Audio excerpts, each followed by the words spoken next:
দক্ষিণ ভারত ট্যুরে কন্যাকুমারীতে ভারত সেবা আশ্রম সঙ্গে আপনাদের স্বাগত জানাই। আমি এখন দাঁড়িয়ে আছি ভারত সেবা আশ্রম সংঘের সামনে, কন্যাকুমারী। আমাকে দেখতে পাচ্ছেন, ভারত সেবা আশ্রম মূল গেটের সামনে দাঁড়িয়ে রয়েছি। আমাকে দেখছেন, আমি শ্যাম সুন্দর এখন দাঁড়িয়ে আছি কন্যাকুমারীতে ভারত সেবা আশ্রম সঙ্গের প্রবেশের মূল গেটের সামনে। আপনাদের একবার এই ভারত সেবা আশ্রমটি বাইরে থেকে ঘুরিয়ে দেখাই। কন্যাকুমারীতে আমাদের আজ তৃতীয় দিন। আজ রাত 10:15-তে তিরুপতি রামেশ্বরম এক্সপ্রেস এসি 3 টিয়ার্সে আমাদের সিট রয়েছে। আমরা রওনা হয়ে যাব কন্যাকুমারী টু রামানাথাপুরমের উদ্দেশ্যে। কন্যাকুমারী সাইট সিনে বেরিয়ে আমরা চলে এলাম কন্যাকুমারী সমুদ্র সৈকতে। ভারতের মূল ভূখণ্ডের সর্বদক্ষিণ প্রান্তে বঙ্গোপসাগর, আরব সাগর এবং ভারত মহাসাগরের সঙ্গমস্থলে অবস্থিত এই কন্যাকুমারী সি বিচ। দেবী কুমারী আম্মানের নাম অনুসারে এই জায়গার নাম কন্যাকুমারী। হিন্দু পুরাণ অনুযায়ী দেবী এখানে কুমারী রূপে তপস্যা করেছিলেন দেবাদিদেব মহাদেবের উদ্দেশ্যে। এই সৈকতটি ত্রিবেণী সঙ্গমে নামে পরিচিত। এখানে 3টি জলরাশি একসঙ্গে এসে মিলিত হয়েছে। ব্রিটিশ শাসনকালে এই অঞ্চলের নাম ছিল কেপ কমোরিন। সঙ্গম যুগে থেকেই এটি একটি গুরুত্বপূর্ণ বন্দর ও শহর হিসেবে পরিচিত। সমুদ্রের মাঝে অবস্থিত বিখ্যাত বিবেকানন্দ রক মেমোরিয়াল রয়েছে এবং তার পাশে রয়েছে তামিল কবি তিরুভাল্লার মূর্তি। এই সৈকতের প্রধান ঐতিহাসিক ও আধ্যাত্মিক আকর্ষণ। এই জায়গাটা থেকে একই সঙ্গে সূর্যোদয় এবং সূর্যাস্ত দেখার অপূর্ব প্রাকৃতিক দৃশ্য উপভোগ করা যায়। ভীষণ সুন্দর। গতদিন আমরা এই সি বিচে এসেছিলাম এবং আপনাদেরকে দেখিয়েছিলাম সেই সূর্যাস্ত, সেই দৃশ্য, এবং সানসেট পয়েন্ট নামে এই জায়গাটা খুব বিখ্যাত। বেশিরভাগ পর্যটক যারা কন্যাকুমারীতে আসেন ইভিনিংয়ে সূর্যাস্তের ঠিক আগেই তারা এখানে চলে আসেন এবং এখান থেকে তারা উপভোগ করেন সূর্যাস্তর অপূর্ব সুন্দর দৃশ্য। তদ্রূপভাবেই সূর্যোদয়ের দৃশ্য এখান থেকে ভীষণ সুন্দরভাবে উপভোগ করা যায়। আমরা এখানে ঘন্টাখানেক থাকব, তারপর এখানকার সাইট সিন, বাজার, মার্কেটগুলো একটু ঘুরে দেখব। কন্যাকুমারীর বাজার এখানকার বাণিজ্যিক ইতিহাস এবং প্রাচীনকাল থেকেই সামুদ্রিক বাণিজ্য, মুক্ত চাষ এবং তীর্থযাত্রীদের মূল পর্যটন কেন্দ্র হিসেবে গড়ে উঠেছে। এখানে যারা বেড়াতে আসেন সেই সকল তীর্থযাত্রীরা এইখানে যেসব বাজার রয়েছে সেখান থেকে কেনাকাটা করতে বেশি পছন্দ করেন এবং এখানে নানান রকম জিনিস পাওয়া যায়। আর কন্যাকুমারীর এই যে বাজার বা সামুদ্রিক বাণিজ্য খ্রিস্টীয় 1ম শতাব্দীতেও গ্রিক ভৌগোলিক টলেমি কন্যাকুমারীর অঞ্চলকে কুমারিয়া নামে অভিহিত করা হয়েছিল। সেই সময় থেকে এই উপকূলীয় অঞ্চল মুক্ত ব্যবসা একটি বড় কেন্দ্র। রোম, মিশর এবং আরব দেশের সঙ্গে এখানকার বণিকরা সমুদ্রপথে ব্যবসা করতেন। আপনি যখন কন্যাকুমারীতে আসবেন দেখবেন রাস্তার দুধারে বহু মানুষ সেই মুক্ত নিয়ে জায়গায় জায়গায় বসে থাকে, কারণ এইগুলো আপনি এখানে পেয়ে যাবেন। খ্রিস্টপূর্ব 300 অব্দ থেকে একাদশ শতাব্দী পর্যন্ত চের রাজারা এই অঞ্চল শাসন করেছিলেন। কন্যাকুমারীর উপকূলীয় বাজারে আন্তর্জাতিক বাণিজ্যের নিদর্শন হিসেবে বিভিন্ন রোমান আমলের প্রাচীন মুদ্রাও এখানে আপনি আসলে দেখতে পাবেন।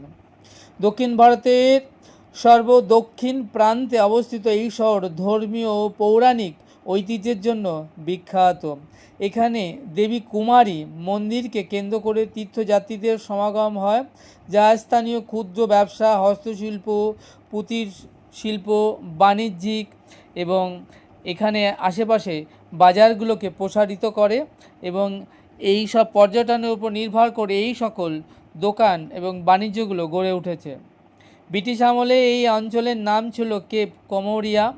1956 সালের 1 নভেম্বর কন্যাকুমারী আনুষ্ঠানিকভাবে তামিলনাড়ু রাজ্যের অন্তর্ভুক্ত হওয়ার পর এখানকার স্থানীয় বাজার ও সামুদ্রিক পণ্যের বাণিজ্য আধুনিক রূপ লাভ করে। বর্তমানে এখানকার বাজার সামুদ্রিক ঝিনুক দিয়ে তৈরি জিনিসপত্র, হস্তশিল্প, ঐতিহ্যবাহী দক্ষিণ ভারতীয় পণ্যর জন্য ভীষণভাবে বিখ্যাত। আপনারা দেখছেন আমরা এখন রয়েছি কন্যাকুমারী সমুদ্র সৈকতে। কন্যাকুমারী ভারতের মূল ভূখণ্ডের সর্বদক্ষিণ প্রান্তে অবস্থিত একটি ঐতিহাসিক ও সুন্দর পর্যটন কেন্দ্র। আপনাদের আগেই জানিয়েছি, যেখানে বঙ্গোপসাগর, আরব সাগর এবং ভারত মহাসাগরে একসঙ্গে মিলিত হয়েছে। সেই সঙ্গম স্থানটি বড় সুন্দর। প্রত্যেকের জলগুলো আপনি যদি ভালো করে দেখেন বুঝতে পারবেন।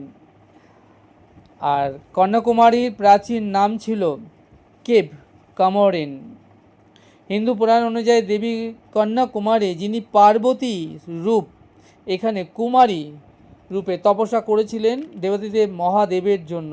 সঙ্গম যুগ থেকে এই অঞ্চলের সমৃদ্ধি ইতিহাস রয়েছে এবং প্রাচীন চোল, চের, পাণ্ড্য রাজারা এই এলাকা শাসন করেছেন।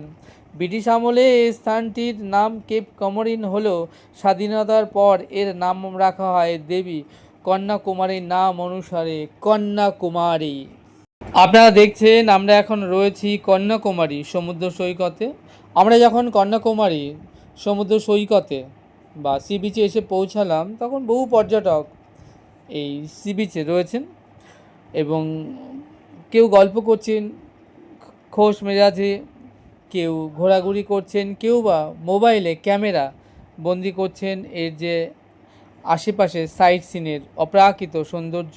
পৌরাণিক কাহিনী অনুসারে হিন্দু পুরাণে দেবী পার্বতী বা আদিশক্তি কুমারী রূপে এখানে তপস্যা করেছিলেন, যাতে তিনি অসুর বানাসুরকে বধ করতে পারেন। শিবকে পতি হিসেবে পাওয়ার জন্য দেবীর এই তপস্যা ছিল, কিন্তু দেবতাগণের চক্রান্তে নির্দিষ্ট সময়ে শিবের সঙ্গে বিবাহ সম্ভব না হওয়ায় বানাসুর দেবীকে আক্রমণ করে এবং দেবী নিজেই সেই অসুরকে বধ করেন। কথিত আছে দেবীর ব্যবহৃত বিয়ের নানান উপদ্রব্য খাদ্যদ্রব্য মাটিতে ছড়িয়ে পড়ে এবং পরবর্তীতে অদ্ভুত রঙের বালিতে পরিণত হয়ে যায়।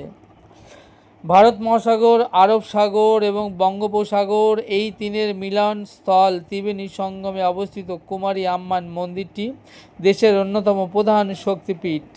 বিশ্বাস করা হয় এখানে সতীপীঠের অংশ পড়েছিল। মূল তট থেকে একটু দূরে সমুদ্রে অবস্থিত বিবেকানন্দ রক মেমোরিয়াল। আমরা গতদিন সেটা ঘুরে এসেছি এবং আপনাদেরকে গতদিন বিবেকানন্দ রক মেমোরিয়ালটা ঘুরিয়ে দেখিয়েছি, যেখানে বসে স্বামী বিবেকানন্দ দেশ ও সমাজ নিয়ে ধ্যান করেছিলেন। সেখানে স্বামী বিবেকানন্দের ব্রোঞ্জের অপূর্ব সুন্দর মূর্তি রয়েছে। পৌরাণিক দেবী কন্যাকুমারীর নাম অনুসারে এই জায়গার নাম হয়েছে কন্যাকুমারী, আর স্বামী বিবেকানন্দর নাম অনুসারে ওই স্থানের নাম হয়েছে Vivekananda rock memorial. Kanyakumari sea বিচে আমরা ঘন্টা দুয়েক মতো সময় কাটালাম, বেশ ভালো লাগলো। এরপর আমরা চলে এলাম কন্যাকুমারী সি বিচের লাগোয়া যে মার্কেট রয়েছে সেই মার্কেটটি ঘুরে দেখতে। কন্যাকুমারী অঞ্চলটি কেরালা রাজ্যের খুব কাছাকাছি অবস্থিত হওয়া এখানকার স্থানীয় বাজার ও মশলা ব্যবসায় কেরালা ও তামিলনাড়ুর সাংস্কৃতিক অদ্ভুত মিশ্রণ দেখতে পাওয়া যায়। প্রাচীনকাল থেকে এই উপকূলীয় বাজারগুলো মশলা, হস্তশিল্প এবং মুক্তোর ব্যবসার জন্য বেশ পরিচিত। কেরালা থেকে আসা দারুচিনি, এলাচ, গোলমরিচ এবং স্থানীয় মশলা এই অঞ্চলের বাজারে পাইকারি ও খুচরো বিক্রয় হয় এবং এখানে থেকেই পর্যটকরা যারা বেড়াতে আসেন তারা নানান মশলা তাদের প্রয়োজন অনুযায়ী ক্রয় করেন। শুধু পর্যটকদের আকর্ষণই নয়, এই স্থানটি স্থানীয় মানুষ বহু পুরনো অর্থনৈতিক কার্যকলাপের প্রাণকেন্দ্র বটে। এই সমুদ্র সৈকত ও মন্দিরের কাছাকাছি থাকা এই বাজারগুলো পর্যটকদের মেন প্রধান আকর্ষণের কেন্দ্র। আমরা কথা বলতে বলতে একটা মশলার দোকানে ঢুকলাম, যেখানে সারি সারি কাজু, কিশমিশ থেকে শুরু করে আমন্ড, এলাচ, দারুচিনি, লবঙ্গ এবং নানান ধরনের ভ্যারাইটিস রকম মশলা আচারের দোকান। এখানে সারি সারিভাবে সমস্ত দোকান, এই যে দেখুন নানান সাদা জিরে, কালো জিরে, গোলমরিচ থেকে শুরু করে কি চাই আপনার, এখানে সমস্ত রকম মশলা রয়েছে। আমরা 2 কেজি মতো কাজু কিনে নিলাম আর কিছু মশলা এখান থেকে নিয়ে নিলাম। এখানে অবশ্য কাজুর দাম যথেষ্ট কম, বাজার থেকে অনেকটাই কম, আর মশলার দামও অনেকটা কম।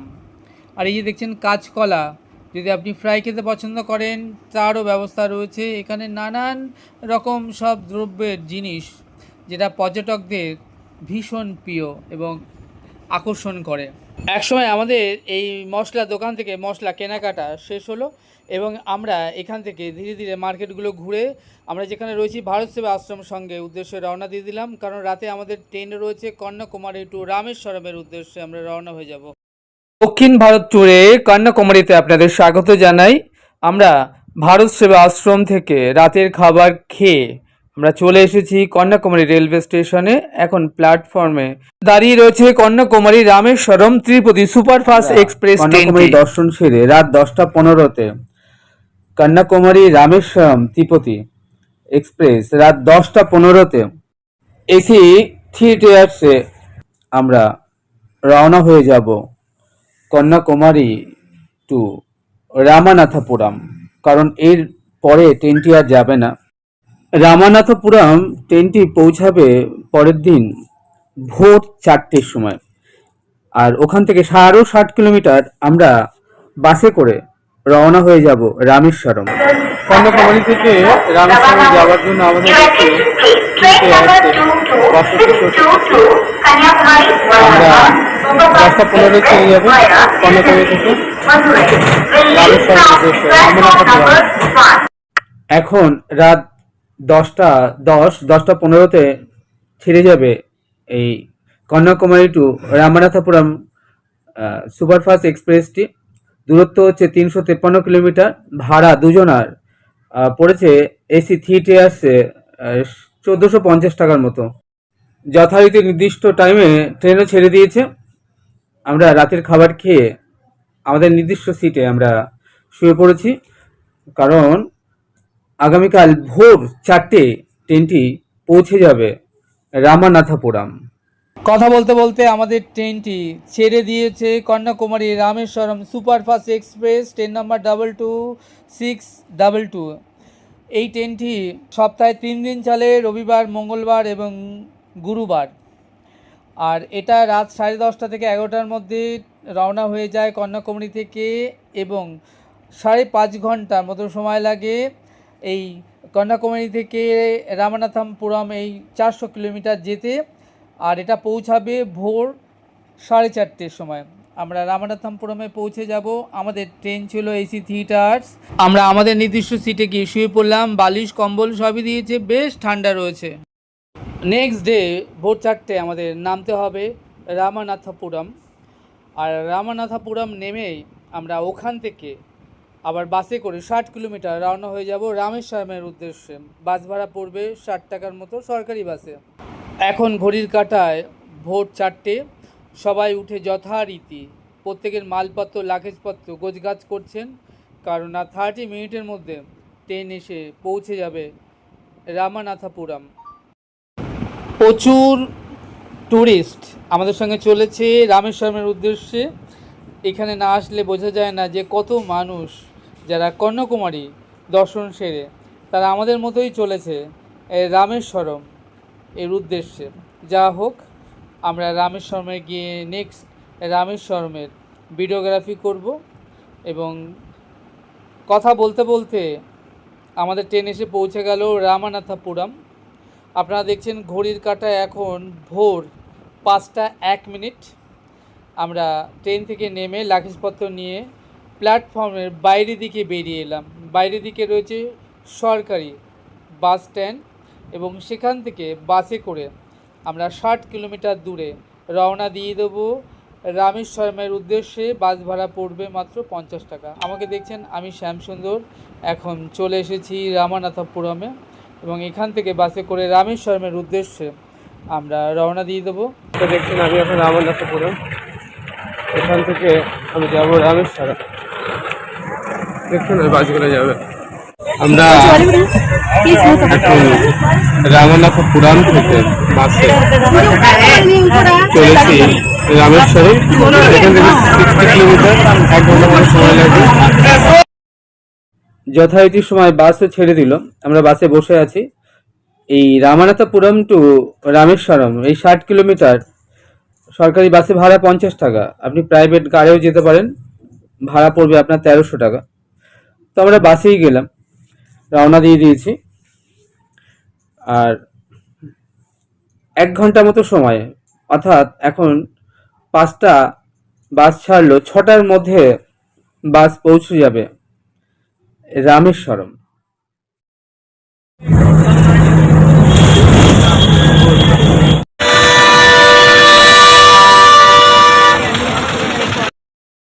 রামেশ্বরম বাস স্ট্যান্ডে যথারীতি আমরা এসে নামলাম এবং এখান থেকে লোকাল বাসে অর্থাৎ সিটি বাসে করে যেতে হবে একদম মন্দির রামেশ্বরম টেম্পল। ভাড়া পড়বে 7 টাকার মতো, সময় লাগবে 10 মিনিটের মতো। যাই হোক, আমরা লোকাল সিটি বাসে চড়ে বসেছি। এখান থেকে আমরা আমরা চলে এসেছি রামেশ্বরম মন্দিরের মূল গেটের দ্বারে। আপনারা দেখতে পাচ্ছেন এখানে অগণিত শ্রদ্ধালু, হাজারে হাজার ভক্ত চলেছেন সাগরে স্নান করবার জন্য। স্নান করে তারা মন্দিরের মধ্যে প্রবেশ করবে। মন্দিরের ভেতরে রয়েছে 22টি অতি পবিত্র কুণ্ড এবং সেই কুণ্ডের জলে স্নান করা তারা অতি পবিত্র বলে মনে করেন। এখানে লাখো লাখো শ্রদ্ধালু মূল মন্দিরের মধ্যে প্রবেশ করে এই 22টা পবিত্র কুণ্ড জলে স্নান করছেন এবং তারা স্নান করে পবিত্র হয়ে তবে শ্রী বিগ্রহ দর্শন করবেন। সম্প্রতি অযোধ্যায় রাম মন্দির নির্মাণের পূর্বে ভারতের প্রধানমন্ত্রী নরেন্দ্র দামোদর মোদীও এই কুণ্ডেতে তিনি স্নান করেছিলেন এবং তারপরে 11 দিনের ব্রত উপবাস করবার পর তবে তিনি রাম মন্দির প্রতিষ্ঠা করে বিশ্বকে তাক লাগিয়েছিলেন। যাই হোক, আমরা রামেশ্বরমে এসে মূল মন্দিরের গেটের সামনে যে লজটায় ছিলাম তার নাম ছোলা লজ। এই লজটার ভিজিটিং কার্ড, ফোন নাম্বার আপনাদের দিয়ে দিলাম ভিডিওর সাথে। আপনারা যারা রামেশ্বরম আসবেন তারা এই মূল মন্দিরের যে গেট দেখতে পাচ্ছেন, এই গেটের ঠিক অপোজিটেই এই ছোলা লজ, ভীষণ সুন্দর, পয় পরিষ্কার, ছিমছাম। আমরা যে হোটেলের রুমটায় ছিলাম আপনারা দেখতে পাচ্ছেন, এই রুমটার ভেতরটা আপনাদের দেখিয়ে দিচ্ছি। ডাবল বেড, ছোলা লজের, অ্যাটাচ টয়লেট বাথরুম।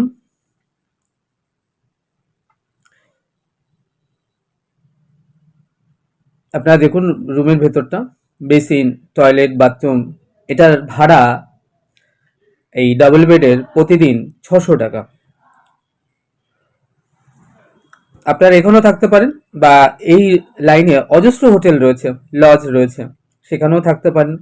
কিংবা আপনারা আপনাদের লাগেজ, মোবাইল রাখবার জন্য 50 টাকা, 100 টাকা ভাড়াতে লকারও পাওয়া যায়, আপনারা সেখানেও আপনাদের লাগেজ, মোবাইল জমা রাখতে পারেন। যাই হোক, আমরা এই হোটেলটায় ছিলাম ছোলা লজে। আর এখানে থেকেই আমরা 2 দিন রামেশ্বরম দর্শন সেরেছি। আপনারা দেখতে পাচ্ছেন হোটেলটার নিচে রিসিপশন, অফিস, উপরে দোতলায় ফার্স্ট ফ্লোরে, সেকেন্ড ফ্লোরে প্রচুর রুম রয়েছে থাকবার জন্য। মোটামুটি ভালোই, একদম মন্দিরের সামনে, মূল মন্দিরে প্রবেশের মুখেই এই ছোলা লজ। আপনারা দেখতে পাচ্ছেন আমাকে ভিডিওতে, আমি এখন এই ছোলা লজ থেকেই রামেশ্বরম মন্দির আপনাদেরকে ঘুরে দেখাচ্ছি। দেখুন মন্দিরের সামনে ফটকে লক্ষ লক্ষ শ্রদ্ধালু ভক্তজনেরা যারা ওই কুণ্ডের জলে স্নান করবেন বলে তারা ভোর 4টে থেকে লাইন লাগিয়েছেন মন্দিরে প্রবেশের জন্য। রামেশ্বরমে এসে আমরা যে হোটেলটিতে রয়েছি সেই ছোলা লজ, আপনারা দেখছেন সেই ছোলা লজ হোটেলটি। আমি দাঁড়িয়ে আছি রামেশ্বর মন্দিরের পাশে যে হোটেলটায় রয়েছি, সেখান থেকে দেখা যাচ্ছে লক্ষ লক্ষ মানুষ আজ মাঘী পূর্ণিমার দিন তারা রাত 4টে থেকে ভগবানের দর্শন করবার জন্য রামেশ্বর মন্দিরে তারা প্রবেশ করছে।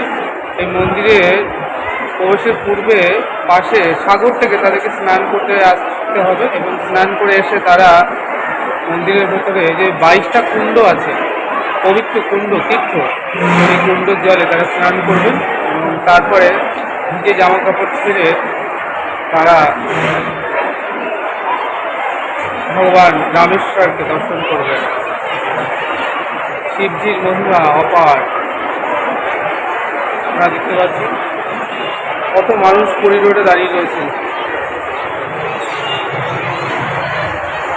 যতদূর চোখ যায় মানুষ, শ্রদ্ধালু ভক্তজনেদের ভিড় দেখুন, ওই ভোর রাত থেকে লক্ষ লক্ষ মানুষ এসেছেন এই রামেশ্বর 22 কুণ্ডে স্নান করে তারা শ্রীবিগ্রহ দর্শন করবেন বলে।